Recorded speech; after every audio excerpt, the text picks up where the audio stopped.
神龙集团。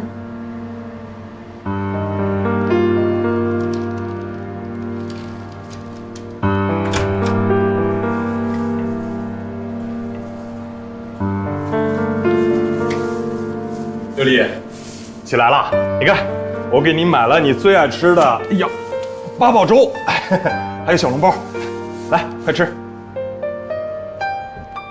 怎么了？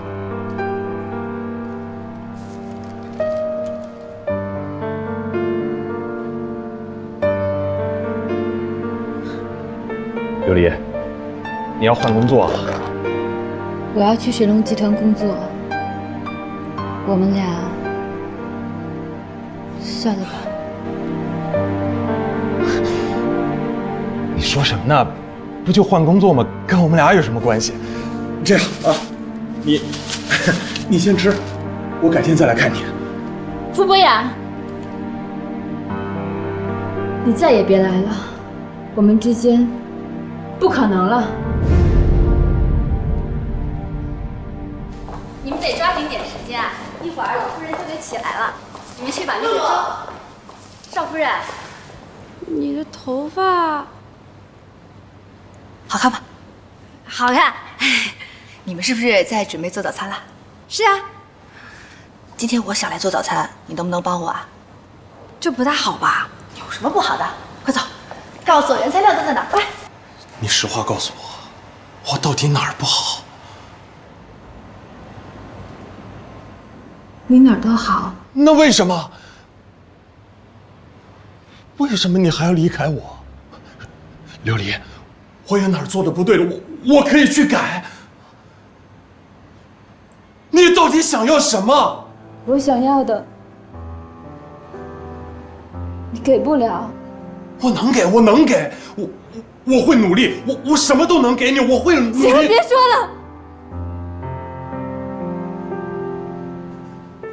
你能不能理智一点儿？我们俩这么多年的感情，你说放下就能放得下吗？你就这么想嫁给有钱人？对，我就是想嫁给有钱人，我就是这么现实，这么势利，这么贪慕虚荣的女人。我不想再过这样的日子了，每天小笼包绿豆粥，我想住大房子，我想开豪车。你根本就不是这样的女人。刘烨，他已经结婚了，你还能怎么样？你再给我点时间，他有的我都会给你，你再给我点时间，我求求你，再给我点时间好不好？我就差那么一点儿，我就差那么一点儿，我就成功了，你知道吗？如果我得到了顾西城，凭我的智慧，一定会得到神龙集团。到时候，你也不会再被别人打压。只要我拉你一把，你一定会成功的。你到现在还不了解我吗？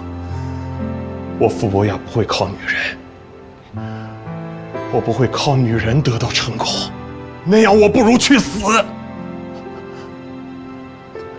刘烨，你清醒一点，你放手吧，我求求你了。不要，我已经不能放手了。我已经付出太多了，你知道吗？为了这个，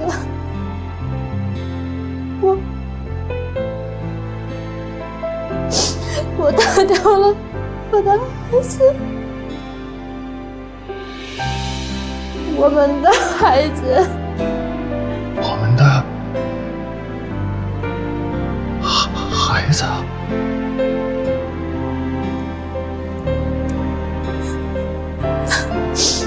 他已经3个月了，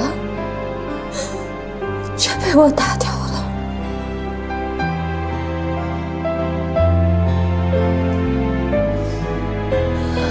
我不开心，我不甘心，我付出这么多，却输给一条狗。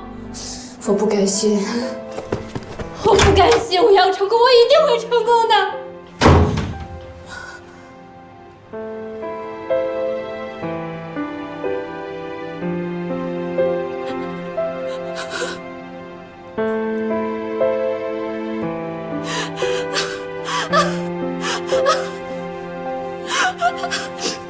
啊！